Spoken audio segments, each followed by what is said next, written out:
Well, what a fantastic session that was with Dylan and Raga. Very hard to follow that almost in some ways. So I hope our three guests who are joining us now are feeling ready to share. But I just really love where Raga's talking about the opposition that we face and that we can meet that by fighting it, or we can try to meet that with love. And I'm sure, Pips, Nick, Giotti, you'll have times in your experience where you think actually there is a time to fight, isn't there? When we need to fight, but fighting is so tiring. It really is exhausting, and actually being able to use love is really powerful. In fact, I bore people and have done for the last few years by asking in every forum I'm in this question: why is love taboo in the workplace? When you think about it, most of our workplaces, we never talk about love. But I think it's a great thing to underpin our discussion now, the presence or absence of love, which has such an impact on our experience. And joining us to talk about gender and identity are, as I've already mentioned briefly, Pips, Giotti and Nick. And I just thought everyone's got your bios already. So rather than give us your biography as such, but it would be great just to hear from you, each of you really briefly, a bit about how you identify. I'll be moderating, chairing this session. I'm David Pearson, and my pronouns are he and him. I identify as a cisgendered white male. And I know that as a bi male, I don't often have to worry, or never have to worry, about my identity in terms of gender. I can take that for granted. I never need to explain it. I never face barriers because of it. Even if occasionally I may have to explain about my sexual orientation. But given that we're talking about gender today, I just wanted to flag that I'm aware I have that advantage, that privilege there around my gender. So maybe starting, Pips, if you just want to share briefly how you identify. Thank you very much, David, for the lovely warm welcome. And it's like you said, it's very hard to follow that lovely session from Raga and Dylan. That was amazing. It's an absolute pleasure and an honour to be here. So thank you, and thank my fellow panelists. I'm really looking forward to this. So my name's Mix Pips Pants. Pronouns are she, her, and they. I won't go into the work stuff. I'm just director and head of investment banking technology strategic programs at Credit Suisse, and do a lot of stuff outside the corporate world as well. I think going back to your question, David, about identity. So I identify as non-binary and gender fluid. So, both of those are sub-identities within the sort of trans spectrum. And what do they mean? Gender fluid, I literally do not know how I'm going to express until I wake up on a given day. So some days it may be much more the feminine end, other days more masculine end, other days indifferent, but it's very fluid, as the name suggests. And non-binary, I just don't, I don't identify purely as male or purely as female. I'm sort of somewhere in the middle, neither of both of both. So, both very fluid in expression and also non-binary in sort of the gender side. Personal level, so I've been married to my lovely wife for over 25 years. We've been blessed by two children, not young now, both in their 20s. So I'm not going to give away my age, but an amazing family. The whole family have always been the most open-minded, accepting, and loving set of allies ever. And it's honestly a pleasure to be doing sessions like this. So looking forward to hearing from everyone. Thank you, David. Thanks, Pips, and thank you for sharing so openly about your identity. I don't think we should ever take for granted the courage that's involved in disclosing personal parts about yourself and who you are and how you identify. I'm also curious, actually, for another day we can discuss this, Pips, but I know that one of the things you're proud of is that you have 7,000 engaged allies at Credit Suisse. And my question for you is always, has that increased or decreased your workload? Like having all of those extra people, they maybe, how much contribution are they making and how much workload are they generating? But we can talk about that offline another time. Giotti, welcome to you. Fantastic to have you along. And perhaps are you okay to share just briefly how you identify? Yeah, absolutely. Yeah. So thanks for having me as well on the panel. My name's Jyoti Sedev, and I am the Equality, Diversity and Inclusion Lead for Costain Group, which is an engineering and technology firm. I am the chair of our LGBT plus and allies network. So I am an openly gay cisgendered woman with Indian heritage background, and that in itself has thrown its own challenges and experiences with that. But again, very conscious I am on this panel speaking from a place of privilege, being visually identifying with the gender and sex I identify with. So yeah, Great. thanks. Thanks, Jyoti. And again, that identity with a history that hasn't always created a great reputation for it in terms of welcoming of difference. But fantastic to see the progress that engineering companies are making. And Nick, welcome to you. Thank you, David, and good day to everybody and my fellow panelists. So yes, my name is Nick. I identify, my pronouns are they, them. I identify as non-binary, romantically, typically attracted to male-presenting people. I'm also multiracial, multinational, so I have a deep understanding or lived experience of intersectionality. I work in marketing, and I work for a B2B media firm. I've lived in South Africa, the UK, US, and France. I'm based in London. Fantastic. And again, thank you to Jyoti and Nick for disclosing parts of your identity. Nick, you've flagged intersectionality, which is going to be something we might touch on again in our discussion, but that idea that we aren't just one thing, are we? And there are multiple parts to who we are and our identity. And organizations are slowly waking up to that. A lot more work to be done, I'm sure. I thought it might be helpful for our discussion today if we split this into 3 themes or 3 questions we could tackle, and that might be of interest to those participating today and attending. The first one that I thought might be helpful is kind of how do we navigate gender and identity in inclusive ways? And what I mean by that is that in the workplace, many of the people we work with and the people who created workplaces in the first place have a particular view of gender, don't they? Certain assumptions, like that it's binary, that you are the gender you are all of your life. And the idea that there might be difference there is something many people are not perhaps tuned into.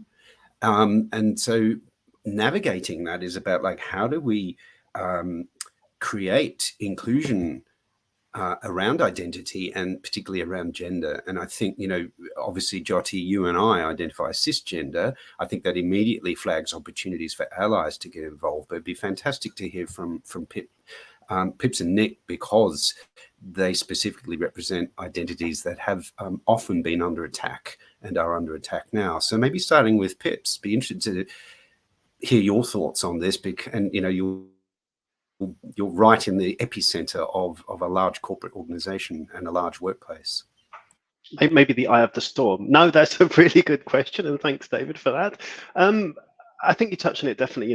One of the key things I would say is, highlighting the importance of education and insight. It's so important for firms to, make sure that their staff, make sure their allies are given access to, insightful and educational material so they can learn and become better allies to understand those different identities. I work with so many different large external corporations as well, and I've seen some firms really getting it right, and I've also seen some firms really getting it wrong. So there's a huge, I guess, divide between what's good and bad, or what works and what doesn't. And the key thing from that education is making sure it promotes the authenticity, making sure it promotes the environment where people feel that their identity, whether it's binary or non-binary or whatever, is included, and those forms of differences are celebrated and not tolerated, because there's a big difference. And I think, particularly from the non-binary perspective, quite often there's a lot of nuances, there's a lot of challenges that are not always well understood by, either the firms or people outside that community, whether it's, the importance of pronouns, whether it's the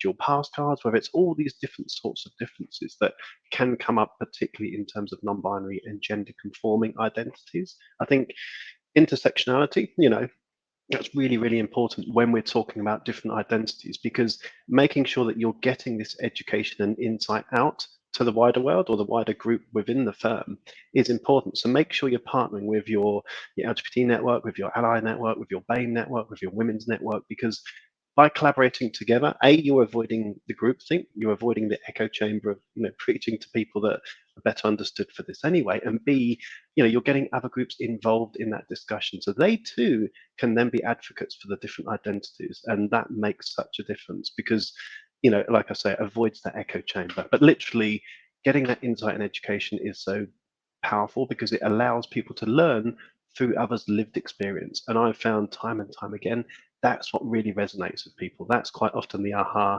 I get it moment that makes them understand, actually, everyone's not the same as me. Not everyone's binary. Some people are different. And these are some of the challenges that you will then face. Thank you, David. That's fantastic tips. And I particularly love where you mention other networks and getting them involved, because I think just from a purely practical point of view, not every organization has much budget to give to its networks. And particularly if you're, say, in the public sector, you might find that's the case too.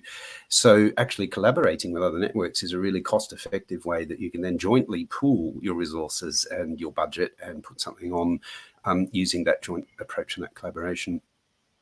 I think, Jyoti, I'd be interested in your perspective on this, because I mentioned briefly the history of, say, engineering and construction. It has a particular flavour, doesn't it? But I know you have a keen awareness of history and the role that can play.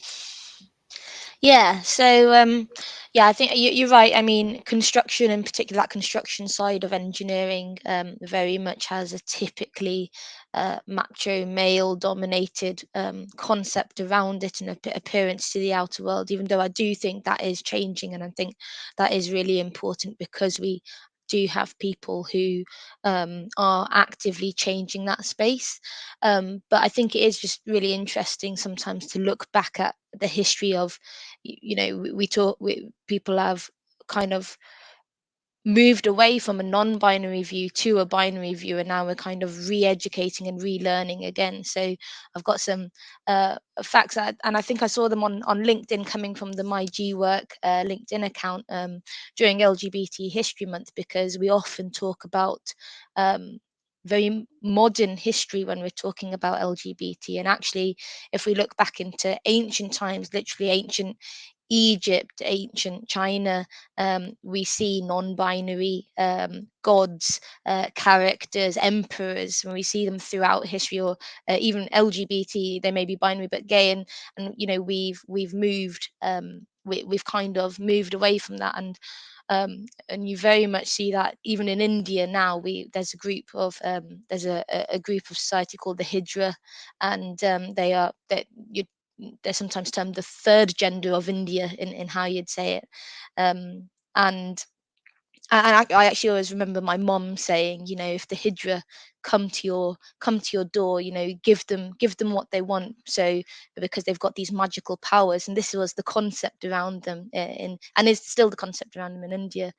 But I think it's an interesting perspective, because from colonialism, from the British going to a number of these places, specifically India, which is where my perspective is on this, bringing in Christianity, bringing in that British way of living, is what then created these binary channels, and moved away, and alienated non-binary identities, and that's clearly had a massive impact on many people and all the future generations.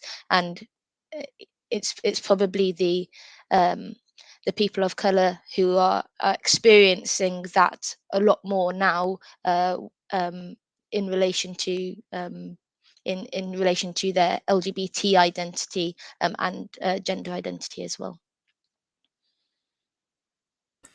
And I know, Jyoti, when you mentioned history, we were chatting the other day, and you said our view of LGBT history is often quite recent. We might date back to, say, Stonewall. That was the big moment, and it's almost like nothing existed before that. Whereas actually, what you're pointing out is that's a very limited view in time, and it's also a very limited view in space, isn't it? The geography of where LGBT history extends across the whole world and back into the mists of time. And sometimes I tease people by having a little quiz where I go like, where did the concept of voguing come from, or terminology like sachet and the houses and all the rest. And people sort of think, oh, maybe it was Madonna in the 90s or something. Some of those phrases date back to the 20s and 30s of the last century. And in fact, if you look at drag queens, almost the first drag queen as we would recognize one today was a black person called William Dorsey Swan from the 1880s in America. So, even that changes our view. I think the other thing that you mentioned when we chatted the other day that I thought was fantastic was this idea of unlearning, and how sometimes we need to unlearn the things we've learnt. And for people there, you mentioned the history of colonialism and the impact that's had, and how difficult that can make it for kids from those countries to come out where they've experienced that colonial legacy. So much there to unpack, Jyoti. Thank you. Fantastic. And then, Nick, coming to you, your thoughts around kind of how can we foster an ability to navigate gender and identity in our workplaces? And I guess your workplace is quite specific compared perhaps with the rest of the three of us. Thank you. Thanks, David. I'd like to, I guess for me, it's about acknowledgement for a start. I worked with a lot of small businesses. I've worked for small, medium, large organizations in the last years. A lot of experience with smaller businesses, where it's not even mentioned. LGBT plus, the words gender, non-binary. It's not even something that's acknowledged or spoken about. And I think it's a few things. I think it's maybe a not really knowing how to approach it, and also maybe just not thinking it's important enough. So, I mean, I really want to say to people who are perhaps in those environments, you're obviously not alone, and I know how difficult it must be. One, being an LGBT plus person in an organization like that, or second, being an HR or an ally or a champion trying to get those issues on the agenda. So for the latter, I think it's important to develop a business case for why we need to speak about gender identity, LGBT plus issues, and that's all available and out there. And that applies to an organization where the LGBT plus population or otherwise is big, small, or non-existent. You don't have to have a population specifically non-binary or LGBT plus to talk about these issues, right? I think in organizations where there is a willingness to acknowledge gender and identity, it's about taking the lead from people with lived experiences. Oftentimes, you'll find someone in HR with the best intentions will try to take a lead in a conversation like that. And I just think it's probably a lot more powerful to be patient, to ask lots of questions, to be compassionate, have a desire to learn.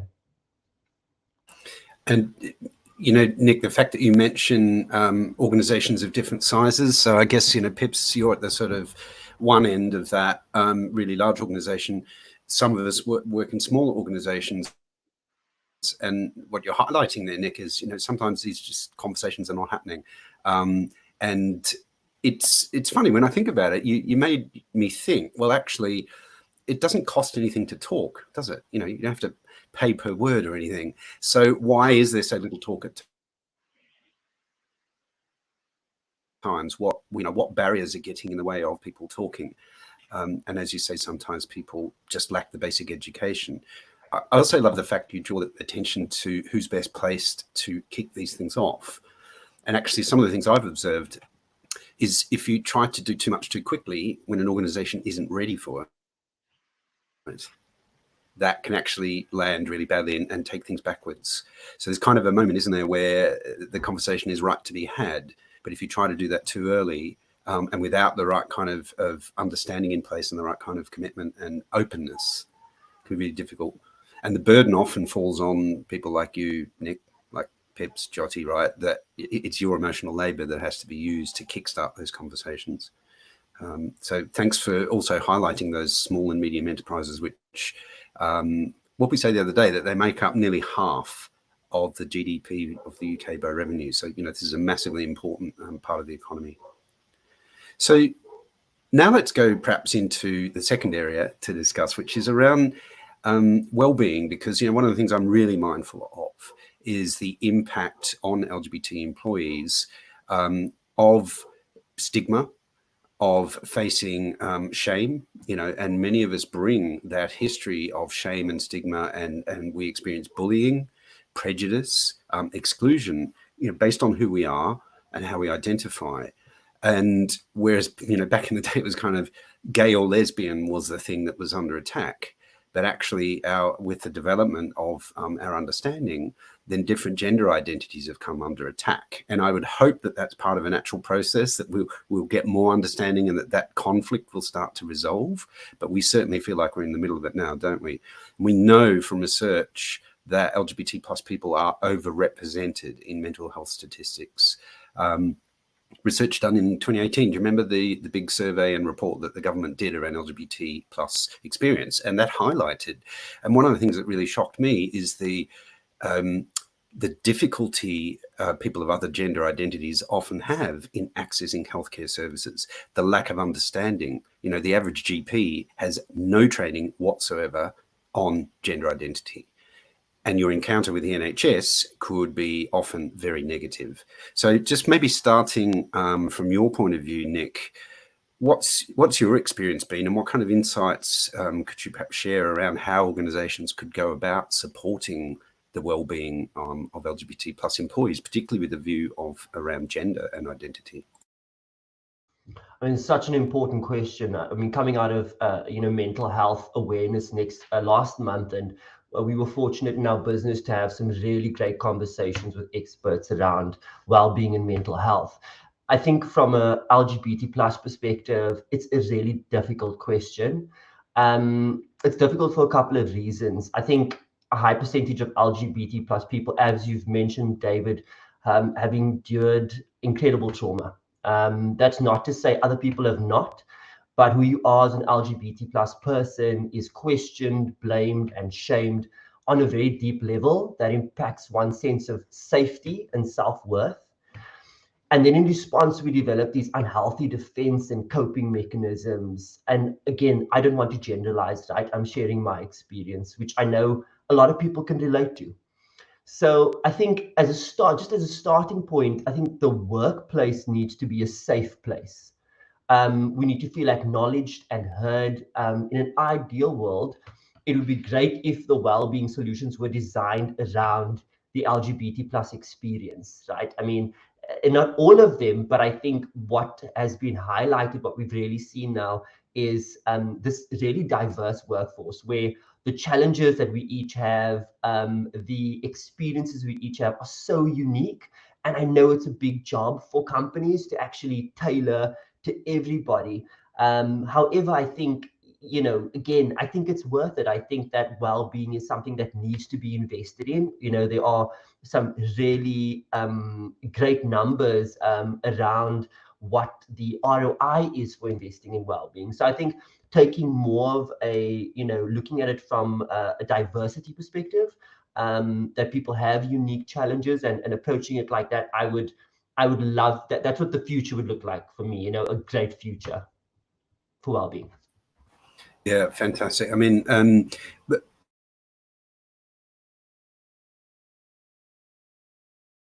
to be honest, view of well-being, and that's helpful and important, because often well-being's been approached as a kind of, we need to do something, so there are little initiatives, but they're not very joined up. And when you're just doing little bits and pieces here and there, often you're not getting as much value out of them as you can. I think that thing you're pointing to, Nick, is that people have different needs at different times given their situation. I think it's impossible for an organization to really support around well-being unless the organization understands what those needs are. How can you design an effective support if you don't understand people's experience? So that, that's a really basic point, but it's a really profound one.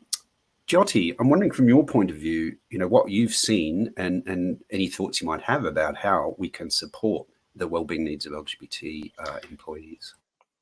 Yeah, I think we see a lot of great stuff done by organisations in terms of mental health. We see mental health first aiders and these kinds of programs, wellbeing programs, and they're absolutely important and an important signpost for people. But I think fundamentally we need to address the root causes of what is causing stress and what is causing difficulty for people generally in an organisation. But I think where it really comes into play is when we are putting pressure on our out LGBT plus people in the organisation to lead the campaign, to put that emotional work into changing an organisation, we need to make sure that they are supported, they are rewarded and recognised for what they do. And of course, you know, other things will go on. That there is the mental health first aiders themselves are invaluable as well, and those resources are invaluable, but we need to address that root cause and not create extra stress for these communities who are actively, they've already gone through that battle with themselves and now they're trying to do it for an organization and with the rest of the organization. And then I think what is really crucial is having that support from senior leadership. And again, to create that space of well-being, you have to have a really clear message from leadership that you will have a zero tolerance of non-inclusive behavior, of homophobia, biphobia, transphobia. And you know, I've had an experience with that when I was, and on this topic, I was presenting about the International Day Against Homophobia, Biphobia, and Transphobia. And some of you may know that often falls within Mental Health Awareness Week. So I was actually doing a talk talking about both of these things and the importance of being inclusive and being aware and supportive of each other, because you know, someone's comment about or homophobic comment, for example, or transphobic comment, for example, might be that last straw. And unfortunately we see it even worse in construction because already, like I said, that's that very macho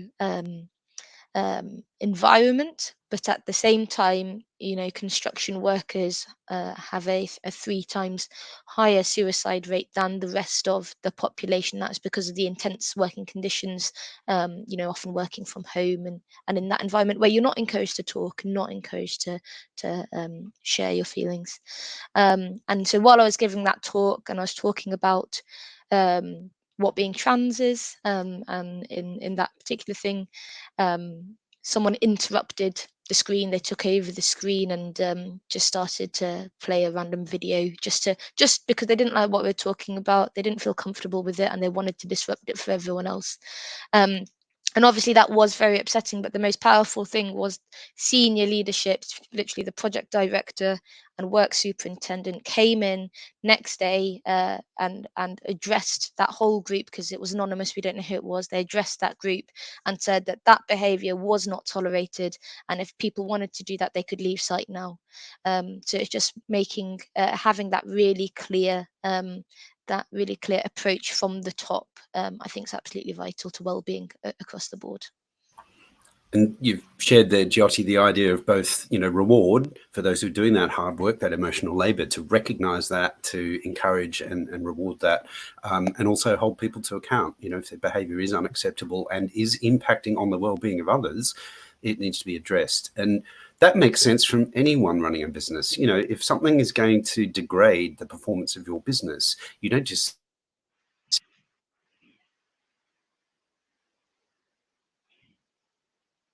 into a piece of machinery, you wouldn't just walk away and ignore it, right? You'd stop the production line immediately and fix that problem. So I think, you know, whatever your sector is, whatever your organization's size. Speaking of sizes of organizations, actually, I meant to say, when it was mentioned earlier around the, you know, what had been seen on LinkedIn, I think, Jyoti, you shared the post by My G Work. They won Small Business of the Year last week at the Rainbow Honours. So, you know, there is an example of an LGBT plus business getting out there and making a change and then being rewarded for it. In terms of bigger organizations, probably, you know, should also acknowledge the support of Japan Airlines, who are sponsoring this whole event. And it's fantastic to see the support from Japan Airlines for this conference. I guess one of the other things that you triggered, Jyoti, was just when you were talking about understanding the root causes. And when we chatted the other day, I know you mentioned you'd seen again on LinkedIn, but a post that kind of said, using things like mental health first aid, it's helpful, but it's a bit like a band-aid. It's just putting a bandage on something, and that the real thing is to kind of understand what's going on underneath, addressing those root causes and the importance of psychological safety. I think if our organizations could take a more strategic view of well-being, that would be great. From your point of view, Pips, you've if it's okay with you, after you respond to this question, I might ask you another follow-up. But just initially, what's your thoughts around how you can support well-being for LGBT plus employees in the workplace? Thank you, David. That's a really good one, and I would definitely echo so much that Nick and Jyoti said before. They're the really key points. I think the biggest one for me, wrapping all of it up, is the importance of humility, the importance of compassion and empathy in the culture of the workplace. And I think, like we said, that needs to come from the very top of the house. We need to make sure that everyone within that firm feels accepted and included and are able to be their authentic self, because that in itself has a huge impact on how well you feel about your mental well-being.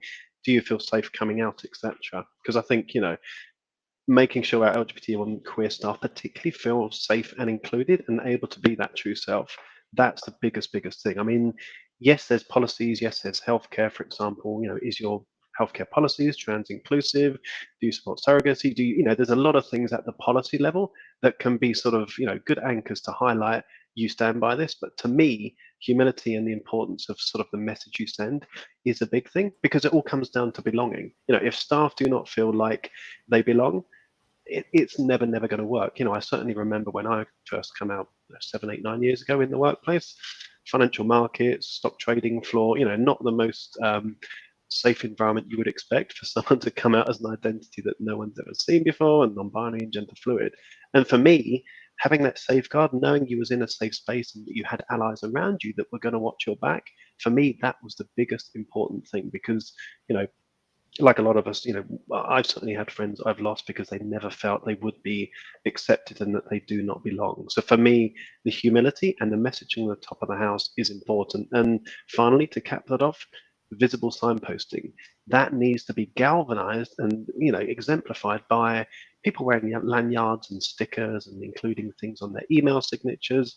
All of these visible signposting things, to some, might sound niche, but I tell you what, to someone that's either thinking about coming out or that is out and needs the support from those around them, those bits of visible signposting go a hell of a long way in terms of giving you that security that you are safe and accepted. Thanks, Pips. And I'm going to throw a challenge to you and actually to each of you, to Jyoti and Nick next, almost going off script, but to ask you about your own personal situation, because it's one thing to comment on how an organization can support well-being, but I know, Pips, you've been on the receiving end of some really nasty comments and behavior, and I'm just wondering, what do you do to care for your own health and well-being? And then I'll ask the same question to Jyoti and Nick. That's a good one. Always a tricky one, and thankfully not in the corporate workplace, but certainly beyond. There's plenty of that. I think I always try and anchor firmly in my mind that yes, you will always come across people that are hate-filled, they're bigots, they just do not like you because you're different to them. And for me, I always try and keep in perspective, thankfully they are the minority. 99.99% of people are amazing, are loving, are compassionate, are empathetic. They want to understand. They might not get it, but they certainly don't hate you, and they're not going to chuck all that hate towards you. But unfortunately, yes, there are some groups that will do. I guess I also try not to put too much energy into that. When you are being attacked or trolled, or you've got press outs, any of that type of stuff, I definitely try not to focus too much energy on that, because to me, quite often those people are not wanting a debate. I think it's like we spoke about earlier. They just want a fight. They just want to try and push across their perspective. So for me, I'll try not to focus energy on responding to all of them. Much better to focus that energy on groups that are understanding, or if they're on a journey, helping them to understand, but people that you're going to get a much better result from. And I think also choose your platforms correctly. There's some things like Twitter and the like that are just so, groups of radicalized groups or whatever that like to chuck that particularly transphobic hatred towards you. So you've got to pick which platforms you think are worthy of your time. And I think also you'll never win a war against the Twitter troll, will you? You'll never win. Exactly. So, and there are some people that are in the middle ground, and you can help them on their journey of acceptance and inclusion and understanding. But obviously, there are some groups that are just from the get-go. They're not going to change their mind. They just want to fight.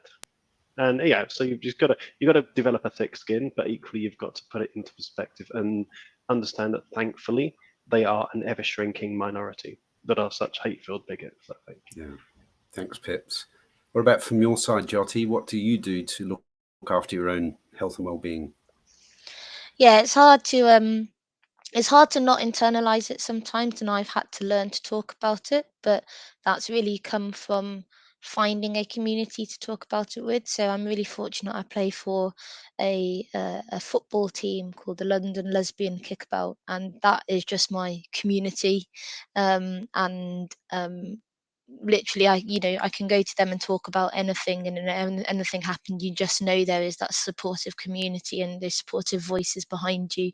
And it's a bit like what the previous speaker was talking about as well. It's like coming home. It's coming to that family who you've got your back and will have your corner. And sometimes after experiencing that, you just need that affirmation. So it's finding. I found that space, fortunately. Yeah, find your tribe. Thank you, Nick. Thank you, and for both of you sharing as well. Look, I've had a lot of. It's been really difficult. I mean, I've shared with this panel before, this group before, about being bullied for being multiracial, for being gay, being beaten up for it, being involved in fights, street fights, like violent stuff, really intense stuff. So, and I've had to make sense of it. I've had to confront it. I haven't really had a choice whether or not I could sweep it under the mat or, just not think about it. It's really the concept of if you think about the concept of therapy, it's that we have these experiences, these significant, defining, painful experiences. And if we don't process them, they get stuck. They get stuck in our heads, and they're just on a loop, and we're kind of, we're just in this state of pain and discomfort. So I think for me, it's a couple of things, right? I mean, I know as well for certain that hate toward me is not about me. It's about fear. It's about outdated belief systems based on hate. It's about lack of education. So that's how I kind of intellectualize. I make sense of it for myself. I need to make sense of it, otherwise I'll go crazy. I mean, beyond that, I also, I'm really into affirmation, meditation, fitness. I try to constantly learn and grow and get better. So that's kind of, that's how I think about it. It's quite a lot of information there again. I apologize. I went a bit deep on that one. Thanks, Nick. I mean, for all of us participating in this event today, there's the opportunity, I guess, to develop a little repertoire, isn't there, of things we can do to maintain our well-being. And it's not just one thing. There is that, how do I make sense of it part? There is that, let's go out and play sport part. There is the, let's not give too much energy to this.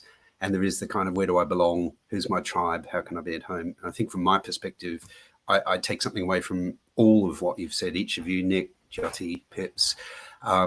For me personally, sport's a big thing, and I'm aware of the history of exclusion in sport, through banter, through stigma, stigma against people with HIV, stigma against other gender identities, not supporting people, not providing appropriate spaces for them. And actually, the rules of many sporting organizations are transphobic. So sport's a big one for me. And actually it chimes with a comment that we've received from Melanie, who says the concept of banter and what gets brushed away under banter needs to be thoroughly challenged in organizations. was so wonderfully saying when you were sharing your part, you know, that we need to think not just about what people intend, but the impact that has on others. Now, we've got a few minutes left to close out the third theme or question, and then we're going to have some Q&A. So we'll keep moving on this topic. And where we're going to go now, I think that might be interesting, is to think about policy and practice within organizations, because I'm going to use a big long word here. I hope I can pronounce it. Heteronormative. That is the status quo that most of us experience in organizations. Let's face it, organizations were created by and large by men and for men, and usually by white men for white men. So that is the legacy we've inherited when we work in an organization.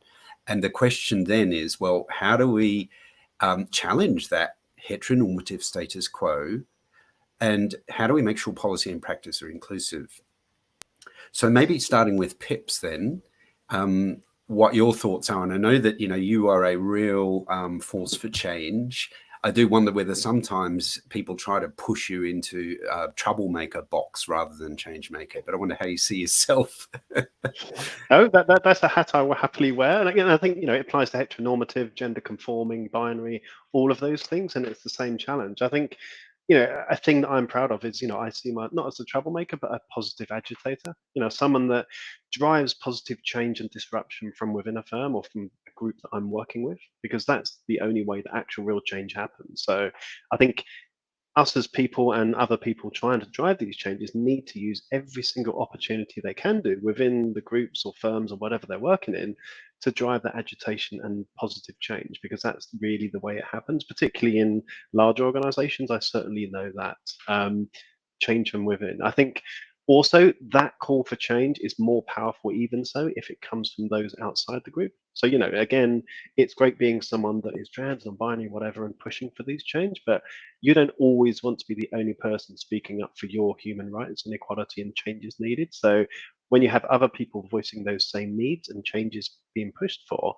that's important. And I think, you know, it goes across every single aspect of a firm that it needs to be considered. You know, what charities you're engaging in, the inclusive language being used, the sort of LGBT community outreach, the policies you have, the support groups you've got, how you're using your data monitoring, diverse pipeline, employee life cycle. All of these neat things need to be reviewed and scrutinized to look at the language being used and what sort of normative or conforming things are included, what biases are being perpetrated by either the systems or the policies in place. And I think that's what we've all got to do. So yeah, it's not always the easiest thing, but I think definitely that's the best way, is to challenge from within and also hold people accountable. If you're pointing something out, hold the group responsible accountable for making sure that that change does get enhanced and rectified. Jyoti, what's your view on how we can go about challenging this status quo and bring about positive change? Yeah, I think what I've seen work and what's been really effective is through employee resource groups, employee networks, as we call them at Costain. But they have to be supported. They have to be recognised. And what's made them work so much in Costain is that they are an active feedback mechanism. So that it's a direct mechanism from people, whether they're allies or they identify with the group. It's a direct mechanism of feedback into the business, and you know it has actively changed policies and processes and made them more inclusive or created new ones where there were gaps and we didn't see the gaps at the time. You know, and it, like I said, it's this, like we've said, it's this continuous process of unlearning and relearning. What I think is really important though is getting diverse people into the decision making spaces. It shouldn't be the case of, oh, we've made a decision, we're going to do this, we've written this policy, it's nearly there, let's just run it past the network group, check they're okay with it, because at that point you're not going to want to make a lot of change, and so it's just a tokenistic approach, basically, to say, yep, they've checked it, off we go, as opposed to actually getting diverse mindsets, diverse people in there to say, actually, this isn't going to work, instead of putting those barriers up right from the beginning. So I remember someone saying nothing about us without us. So making sure that anything that affects any diverse group, that there is representation as part of that decision making. Yeah, that's fantastic thoughts there, Jyoti. And I've had the unfortunate experience of exactly what you described, of witnessing a consultation with a diversity network with the leaders of an ethnicity network to ask them what they thought, again, done at the last minute. And then the worst part was they then ignored the advice that they were given, went against that. And the feedback I got from those leaders was, why did you bother asking us? It was clearly just a tokenistic act. It was a box ticking exercise. I'd rather you hadn't come and asked. So I think being really clear with people about let's engage early, but also if there are constraints on what you can and can't do with the feedback you get, you need to be transparent with people and say, look, we'd love to hear your thoughts, but we're not guaranteeing we're going to do what you say because of X, Y, Z. But we nevertheless want to know what your review is, and we can try and shape that. I think also, Jyoti, it's true, isn't it, that a lot of what we can do to support changes in our organizations will actually benefit those who identify as binary. You know, if you're just think of a man who is cisgendered, but perhaps presents in a slightly more stereotypically feminine way, then they won't identify as non-binary, but they may nevertheless be uncomfortable about, you know, how they're perceived, and they may be the butt of jokes and banter. So, you know, this isn't just for special interest groups or certain people. This benefits everyone. What about Nick? What's your thoughts and experience on this? How would you prompt us towards creating workplaces that are where we're able to challenge and create positive change? Look, I can't add too much more to Pip's and Jyoti's ideas. I think those are fantastic. That's really great advice, really meaningful. I think it's, you know, it's important to encourage a culture of feedback and people being outspoken when something does feel uncomfortable. You know, if one is just also observant, you know, you look at earlier you said, David, how the workplace, that, you know, modern corporate culture has been designed for and by men, well, by and for men. And if you look at what, you know, fun is like in a corporate environment, it's a football league wager. You know, sales is persistent and aggressive and typically dominated by men. Technical work is dominated by men. The important stuff, HR and marketing, you know, that require empathy and creativity, are left for, you know, women and gays. So I think it's really important to be observant, you know, in your business about these things that we just take for granted. They are the way that they are. Boys will be boys. You know, all of that nonsense. It needs to go. And I think when you encourage people to speak up for when something feels uncomfortable, I think that is a great culture, because folks are standing up for themselves, they're respecting themselves, and they're helping you transform to a more inclusive workplace. Yeah, that's fantastic. And it's often the courage of passionate individuals that will lead that change. But, you know, I think what theme is emerging from all of this is there's a role that organizations need to play. You know, this can't be left down to the few passionate people expending their own emotional energy on this and not even being recognized for it. And, you know, massive thanks to everyone on this panel for being so open about your experience and your thoughts. I know that, Jyoti, you earlier spoke about, you know, some of the statistics around males in construction and, you know, very high suicide rates, for example. And, you know, Nick, you were chatting to me the other day about there could be this feeling of the threat to men of losing power. And that may well be true. You know, they may well be losing power, and it may well be a good thing that they're losing power, because why should men get and keep all of that power? And it's not even healthy for men to have that. And some of the harvest of that is, you know, high levels of stress, inability to share.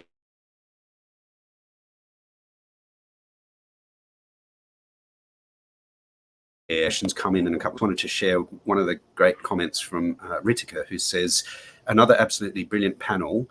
Thank you to the panelists. So thanks, Nick, Jyoti, and Pips, for being vulnerable, sharing these deep experiences and bringing us along on your journey. So, a fantastic comment. Thank you, Ritika. And we've got a specific question. I think I might particularly ask Pips and Nick to address this initially, but of course, Jyoti, feel free to contribute. But Maddie asks, as an EDI professional, I've come up against a few questions of how often do you ask someone their pronouns if they are interchangeable or they vary? So if someone varies their pronouns, how often do you keep asking, what are your pronouns? What are your pronouns? So maybe Pips, did you want to have a go at that? And then maybe Nick, you might have some thoughts. Yeah. Excuse me. That's a good question. Sorry, my voice is going. I need more coffee. I think the most important thing there is someone's taking the time to respect someone's identity. So, you know, I always say it's much better to ask rather than assume and get it wrong. So I think as many times as you need to do it right, you know, it's just good that you're having that conversation with that person concerned to understand their identity, how they express and how they want to be referred to, because people quite often overlook the importance of that. So, you know, have that chat, try and understand from their perspective how they want to be referred to, what their actual pronouns are, and keep doing, you know, just never slip into the habit of assuming it and possibly getting it wrong, right? Because misgendering particularly can be and is incredibly hurtful. And, you know, the thing I talk to about it is it's death by 1,000 cuts. It's a small thing, it's hurtful at the time, but that builds up more and more and more. And for often many people, it's the trigger. So I would say, you know, definitely have the conversation. Don't shut that down. And it's much better to have someone ask and respect your identity than not, I would say. And if you think about it, if you're a cisgendered male, for example, and you know, if you're watching and you are a cisgendered male, have you ever had the experience of receiving a letter or a piece of communication that was wrongly addressed, that there was a mistake and they called you Mrs., Miss, Ms. instead of Mr.? I've had that happen a few times, and I feel quite indignant about it. I was like, and there's this moment of shock almost. It was like, you know, it's almost like your identity is being challenged. So I can imagine that if you are non-binary, if you are gender fluid, if you are trans, and people misgender you, you know, that really goes to the core of your identity. What makes it even worse, David? So Yeah, just go down that one, is because a lot of transphobic, particularly people, will use the act of misgendering to cause you upset and hurt. So it's sort of layering on top of the impact. Yeah, it's one thing to do it by mistake. It's another thing to do it as an act of aggression. What are your thoughts on this, Nick? Did you have any perspective? Yeah, thank you. Thanks, David. You know, I recently came across I guess you could call it a story.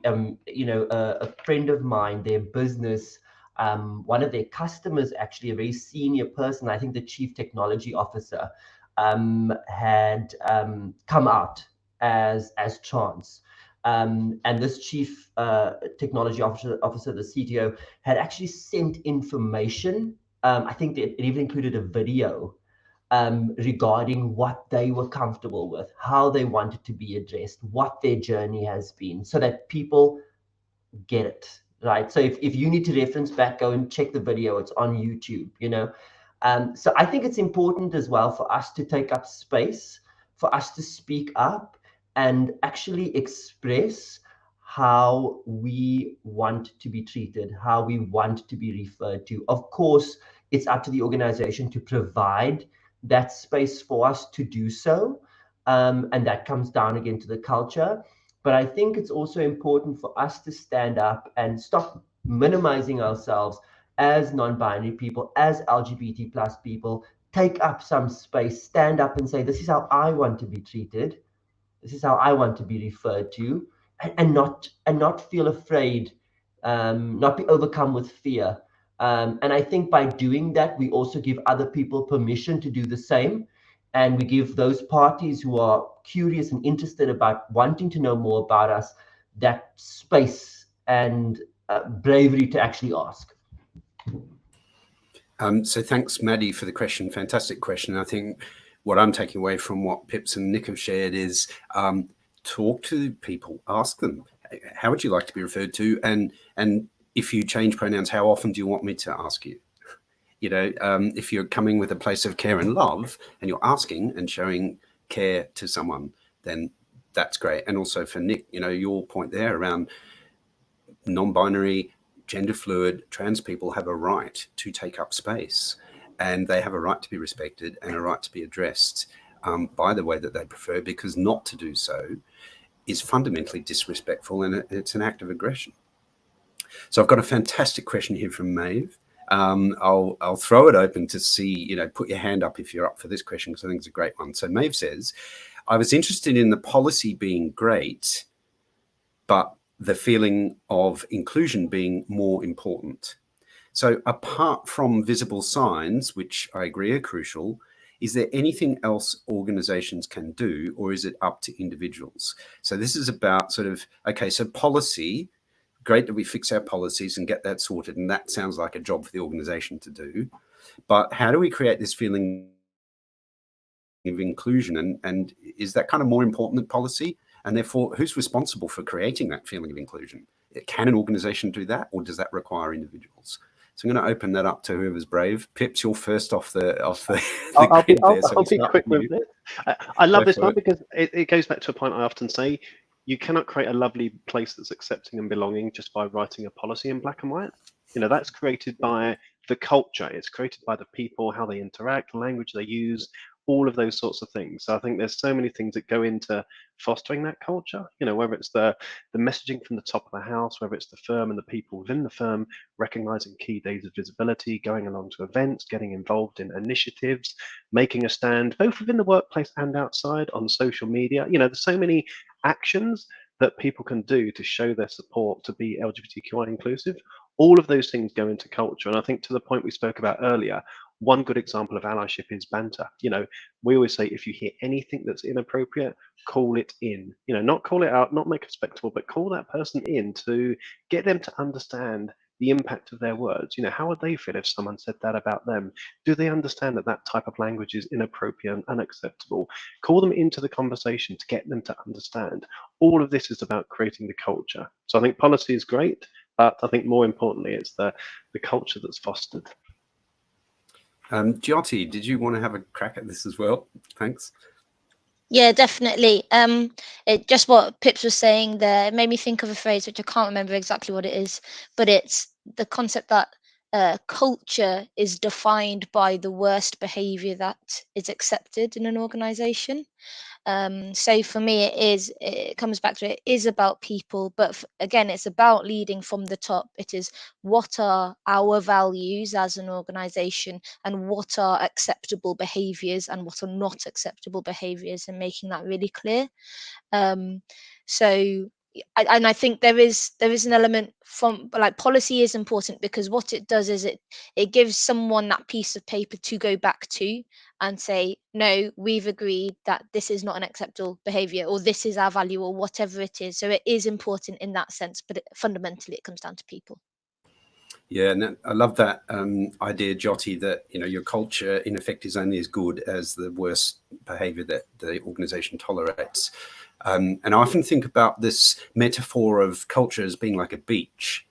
And you think about a clean beach and you think about a dirty beach.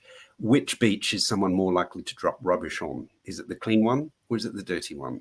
And if we tolerate bad behavior, we're effectively creating a dirty beach, which is giving permission, isn't it, for other people to behave badly and to act in ways that are not inclusive. And part of the organization's responsibility is to maintain that clean beach through signage, through practice, through carrots and sticks, through everything it's got available. But then equally, everyone who uses that beach as an individual also has a role to play in not dropping their rubbish on the beach. So maybe that sort of helps set the idea that there is a role for both individuals and organizations, and you can't just rely on one or the other. So hopefully that was helpful, Maeve, as an answer. We are going to move towards closeout now, because I wanted, and I don't know what they're going to say, so this is as exciting for me as it is for everyone watching. I may live to regret saying that, but we thought it would be really helpful to give everyone involved and participating today a takeaway from each of our fantastic panelists. And I've said to them, look, it's up to you whether you want to give a top tip about an action that they could carry out in the workplace, a piece of advice, a challenge, or maybe it's just a question you want to raise. So I'm going to go around to each of you, starting with Pips and then Jyoti, and we're going to finish with Nick. So over to you, Pips. Okay, thank you. Here we're going off piece. No, that's good. I guess first off, thank you so much, all of the panelists and everyone for attending, because that's what really makes a big difference. I would say, takeaway to everyone, please take something, some concept, some statistics, something you've learned from today's session, and take it back into your family, into your group, into your workplace, into your network. And from that, use your newfound power to make that big positive difference. Because honestly, anything you can take from this to help drive those changes, and like I said earlier, in doing so, hold those accountable for making sure those changes happen. That's really good. And I think finally, each of you should be proud of the important part that you are playing. You know, love will always win over hate. I was going to use this term, be the change you want to see, but Raga earlier in the session just before this stole that. So I'm going to also go back to, love will always win over hate, and be yourself because everyone else is taken, and be proud of the part that you play in that, in allowing people to be themselves. I would say. Thanks, I know there's Pips. a few there. Bit of Oscar Wilde in there too, I think. Oh yes, we love a bit of Oscar Wilde. Jyoti, what's your one takeaway? Yeah, for me, it comes back to that question. Question why systems are in place, why we see things as binary, and where this has come from, what has led to the way we think about things, and open your mind to unlearning that, and also reevaluating that, and also understanding your own privilege in being able to have that conversation, lead that conversation. And yeah, you'll have to keep doing that. It's a continuous cycle of unlearning and reevaluating. You'll never get it all in one go as well. Fantastic. Thank you, Jyoti. Last word goes to Nick. Also, just thank you all for such an enjoyable and educational conversation. I've absolutely loved being here. Thank you for the platform. And I would say data. So, I think in a modern business, we are more and more depending on data to make decisions. Whenever big decisions are made, whenever change is happening or transformation, data is always there. So I would say use it as much as you can, especially if you're trying to initiate a change program or get new policy or process in place. Have a look at whether you have your own tools internally, and you can look at kind of what's happening in your own population, whether you look at national statistics. Data and insights can be so very powerful for winning conversations, for getting buy-in from leadership. So I would say, I think data is your best friend, and I would use that to, be the change or get the change that you want. Great. 3 sets of different points of view about things you can do, things you can use, tools you can use, ways that you can foster change around gender and identity and drive that inclusion beyond the binary. We could speak all day long, but we really need to make way for others. So it's been fantastic. I've really enjoyed having this chat with Pips, with Jyoti and Nick. Thank you again to Japan Airlines for supporting this event, and wishing everyone a fantastic rest of this incredible event today. Thank you, David. Thank you, everybody. Thank you.